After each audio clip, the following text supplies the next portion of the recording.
Hello दोस्तों, मैं अभिषेक राय आपका हार्दिक स्वागत करता हूं। हम अपने यूट्यूब चैनल पर मेरा चल रहा है बायोलॉजी जीव विज्ञान। और जीव विज्ञान में हम अभी 2 ही क्लास लिए हैं, है ना, जिसमें मेरा सेल चल रहा है। और सेल का जो शुरुआती पार्ट है हम उस पर बात कर चुके हैं। कल हम बात किए थे कोशिका सिद्धांत पर, यानी सेल का जो थ्योरी है, सेल थ्योरी पर हम बात किए थे। और वहाँ पे एक बात जो छूट गया था कि सेल थ्योरी किसने दिया है ना। तो जिस सेल थ्योरी जिस व्यक्ति ने दिया है, जिसका नाम, एक का नाम है शेल्डर एंड, यानी सेल थ्योरी को किसने दिया है? शेल्डन एंड स्वान ने, है ना। ये बात कल छूट गया था, तो इसको भी आप नोट कर लीजिएगा। सेल थ्योरी में हम 4 पॉइंट पर बात किए थे कि जो भी कोशिका है या कोई भी सजीव है या कोई भी जीव है, वो किससे मिलकर बनेगा? वो बनेगा सेल से मिलकर बनेगा, है ना। और बहुत सारा सेल मिलके क्या होता है, एक जीवित कोशिका का निर्माण करता है ना। और उसके बाद सेल तो जीवित ही है। क्लियर? अब यहाँ पे जो बात हम समझने की कोशिश करते हैं, सेल का अपवाद, यानी जो सेल थ्योरी का जो अपवाद है हम उस पर बात करेंगे, है ना। कोशिका सिद्धांत के अपवाद, यानी एक्सेप्शन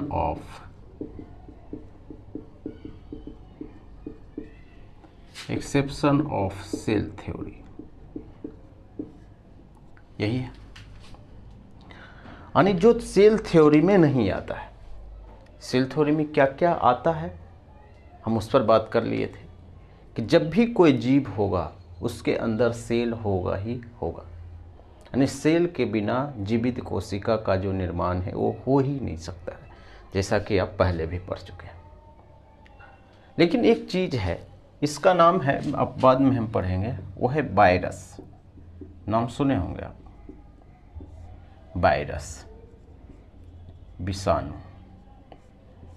ऐसा माना जाता है कि जो वायरस है वो सेल बनने के प्रोसेस से कुछ पीछे रह गया है, सेल नहीं है।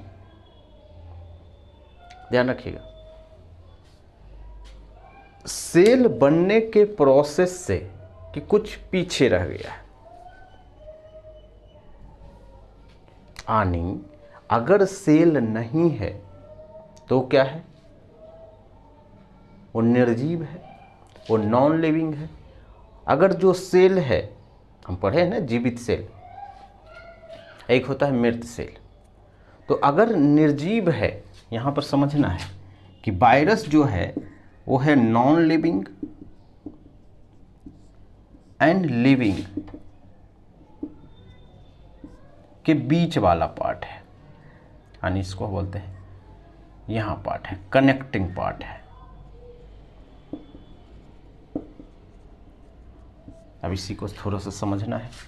हम क्या बोले कि अगर कोई भी जीवित कोशिका होगा उसमें लिविंग सेल जरूर होगा, लिविंग होगा यानी सेल जरूर होगा, है ना। और ये जो है नॉन लिविंग यानी निर्जीव, और ये हो जाएगा सजीव। और निर्जीव और सजीव के जो बीच वाला पार्ट है वो क्या है? वायरस है। यानी इसका मतलब ये हुआ कि ये दोनों जैसा काम करता है, सजीव के जैसा भी और निर्जीव के जैसा भी, है ना। अब समझते हैं, क्योंकि वायरस में सेल नहीं होता है। आप नाम सुने होंगे, कोरोना वायरस फैल रहा है, पूरे देश में फैला रहा है अपना जो साम्राज्य। फैला कैसे रहा है? ये तो जिंदा है ही नहीं। लिविंग ऑर्गेनिज्म ही, सजीव ही अपने आप को बढ़ा सकता है। अब होता क्या है इसमें, थोड़ा सा आप समझिए कि जब कोई बॉडी में जब वायरस है, वायरस अभी है, कोरोना वायरस ऐसा नहीं था कि सिर्फ 2019 में ही आया, पहले भी था। लेकिन पहले कहाँ था? वो हवा में, एयर में, आपके वातावरण में, है ना। फिर क्या हुआ 2019 के बाद, वो क्या हुआ कि किसी तरह से अंदर जो है, जो किसी के व्यक्ति के शरीर में चला गया, जैसा कि हमको पता है कि चाइना से शुरुआत हुई। तो ये मान लेते हैं कि ये शरीर में ये चला गया, ये वायरस। कौन सा वायरस? Corona virus. सिर्फ हम वायरस की बात करेंगे।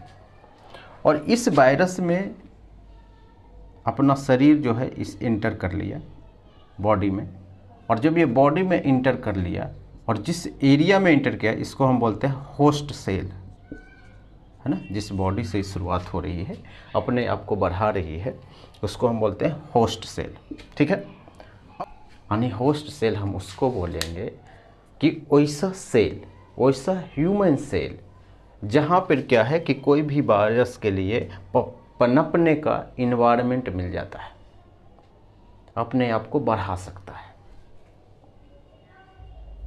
अब ये क्या हुआ कि अपने आप को बढ़ाना शुरू कर दिया। यानी अगर जो वायरस है शरीर से बाहर है तो इसको हम बोलेंगे निर्जीव है, ये कोई काम का नहीं। लेकिन जब वायरस अंदर शरीर में इंटर कर जाता है, बॉडी में इंटर कर जाता है, तो ये सजीव के जैसा काम करने लगता है, ये जीवित कोशिका की तरह काम करता है ना। यही अपवाद है, वायरस अपवाद है। क्योंकि हम पहले भी बात किए हैं कि जो सेल थ्योरी में कि जब भी कोई जीवित कोशिका होगा, जब भी कोई जीवित चीज़ होगा, वो कहीं न कहीं उसके अंदर सेल जरूर होगा। लेकिन वायरस के अंदर सेल नहीं है, इसलिए जब वायरस बाहर है, बाहर का मतलब है शरीर से बाहर, है ना, तो वो क्या है, वो निर्जीव है, नॉन लिविंग की तरह काम करेगा। और जब वो शरीर के अंदर चला गया, जब वो पनपने लगा, है ना, तो वो क्या होगा, लिविंग की तरह काम करने लगेगा, सजीव की तरह काम करने। यही है कोशिका सिद्धांत का क्या है, एक्सेप्शन है। क्योंकि सेल इसमें है ही नहीं, कोशिका है ही नहीं, तब भी ये क्या है, सजीव की तरह काम करता है, जीवित कोशिका की तरह काम करता है। क्लियर है? ये बात आपको पता होना चाहिए, काफ़ी इम्पोर्टेंट भी है।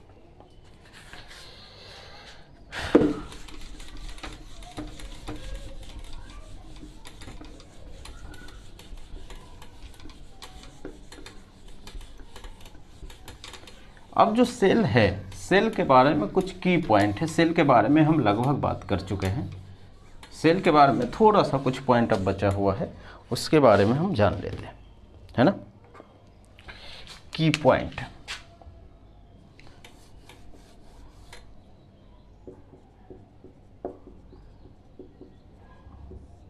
अब ये की पॉइंट क्या है भाई, महत्वपूर्ण पॉइंट। इसका मतलब ये है कि कुछ बातें आपको पता होना चाहिए। क्या पता होना चाहिए?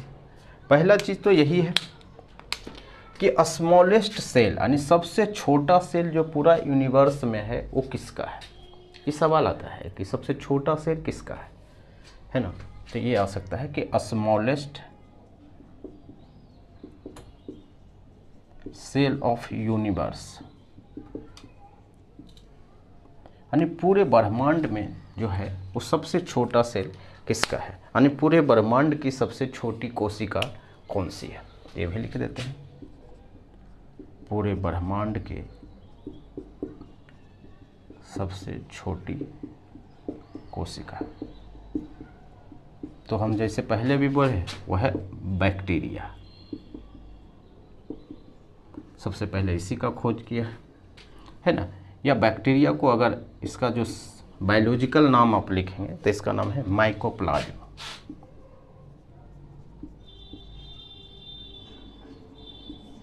माइकोप्लाज्म, बैक्टीरिया भी लिखा आ सकता है या माइकोप्लाज्म भी लिखा जा सकता है ना।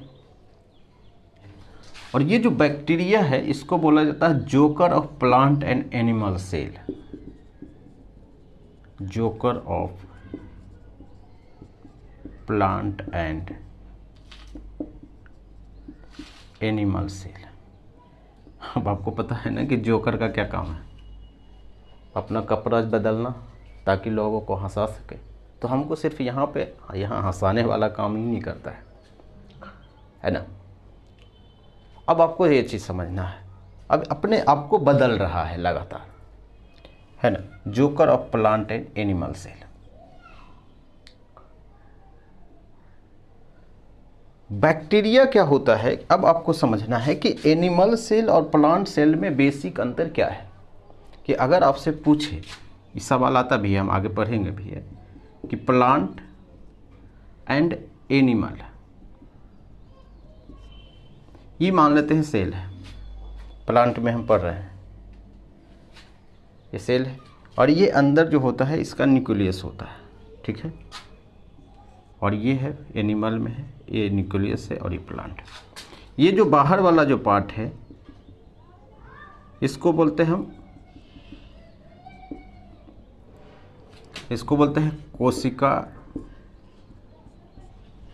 कोशिका झिल्ली,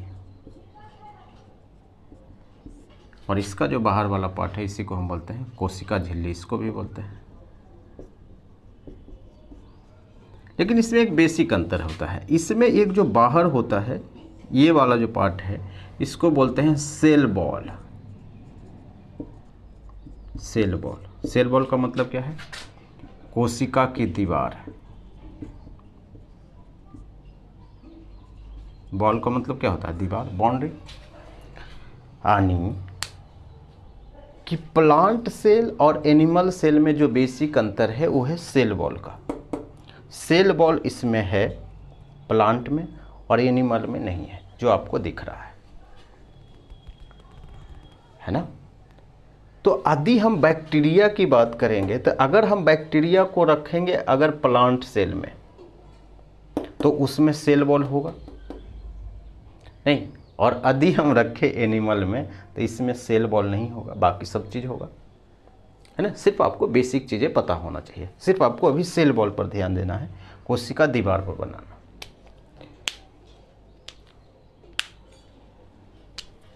जब शुरुआत में बैक्टीरिया को रखा गया था तो वो रखा गया था प्लांट सेल में, प्लांट में, क्योंकि उसमें देखा गया कि उसमें सेल वॉल है ना। कुछ दिन के बाद ये समझा गया कि नहीं, ये एनिमल है, एनिमल सेल है। इसका मतलब है कि कुछ में देखा कि इसमें क्या है, सेल वॉल नहीं है ना। बेसिक अंतर यही है कि सेल वॉल है, सेल वॉल नहीं है। लेकिन अभी प्रेजेंट में कहाँ रखा गया है बैक्टीरिया को, तो रखा गया है मोनेरा में। किस में रखा गया है, मोनेरा। अब यह मोनेरा प्रोटिस्टा क्या है, ये चीज़ें हम जब हम वर्गीकरण पढ़ेंगे, है ना, सजीवों का वर्गीकरण,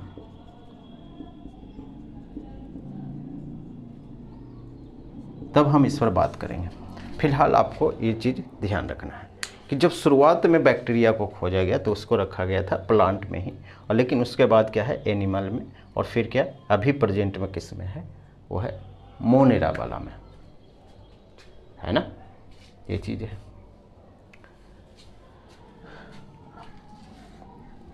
अब इसमें से कुछ और बातें आपको पता होना चाहिए।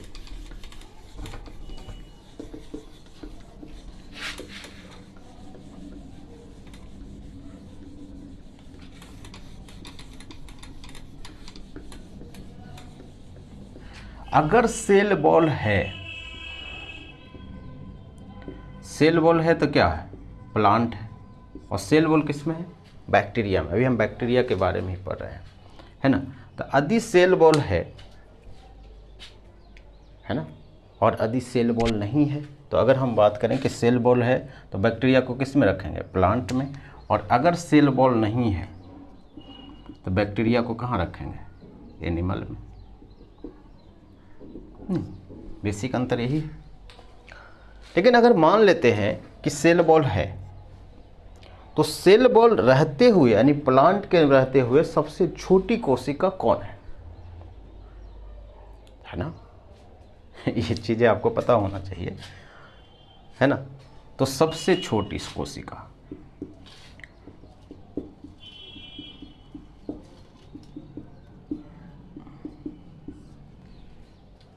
यानी जिसमें सेल वॉल है उसमें से सबसे छोटी कोशिका कौन है? उसका नाम क्या है? डायस्टर न्यूमोसिस्टस, है ना, ये है। यानी सबसे स्मॉलेस्ट जो सेल है प्लांट में वो कौन है?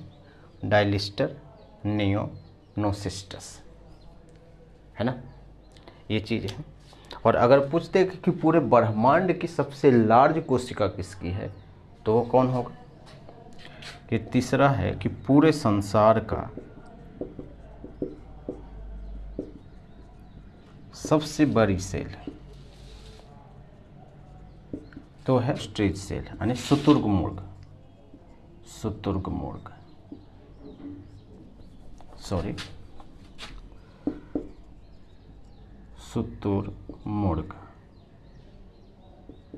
यानी शुतुरमुर्ग या शुक्रमुर्ग का जो आप अंडा देखते हैं वो सबसे बड़ी सेल है ना। तो ये चीज़ें आपको पता होना चाहिए। संसार की सबसे छोटी कौन है? बैक्टीरिया। और सबसे बड़ी कौन है? तो वह है ऑस्ट्रिच, यानी शुतुरमुर्ग का जो सेल है वो है ऑस्ट्रिच सेल। क्लियर है? बेसिकली ये आप नहीं भी याद रखेंगे तो काम चल जाएगा, लेकिन ये आपको याद रखना है। इसमें से कुछ बात और आपको पता होना चाहिए।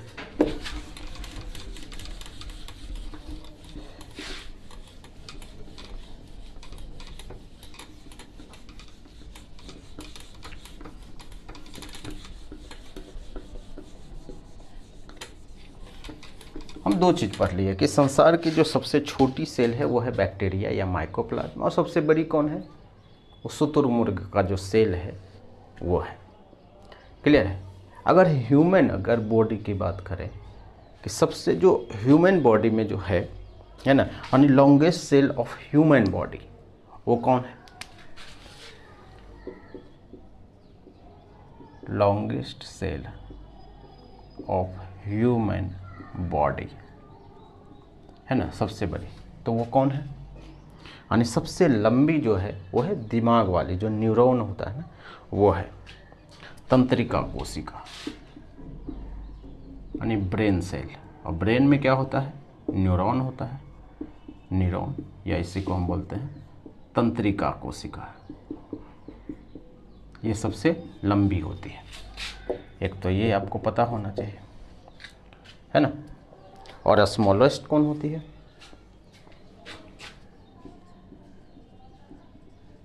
Smallest cell of human body वो होती है ब्लड में। और ब्लड में कौन होता है? वो होता है आरबीसी, है ना। आरबीसी का मतलब क्या है? Red blood cell. ये चीज़ है। तो ये भी बात आपको पता चल गया कि अगर पूछ दे कि longest cell of human body, यानी सबसे लंबा सेल कौन है मानव में, तो वो कौन है? तंत्रिका, न्यूरॉन। हम इस पर बात करेंगे, है ना। और स्मॉलेस्ट कौन है? तो वो है ब्लड। और ब्लड में स्पेसिफिक पूछ देगा तो कौन है? RBC, red blood cell. Clear है? तो ये पूरा है, ये हम बेसिक बातें कर लिए हैं। किसका? सेल का। अब सेल के टाइप पढ़ना होगा कि सेल में एक्चुअल में क्या क्या चीज़ें हैं। नहीं तो आज भर इतना ही रहने देते हैं।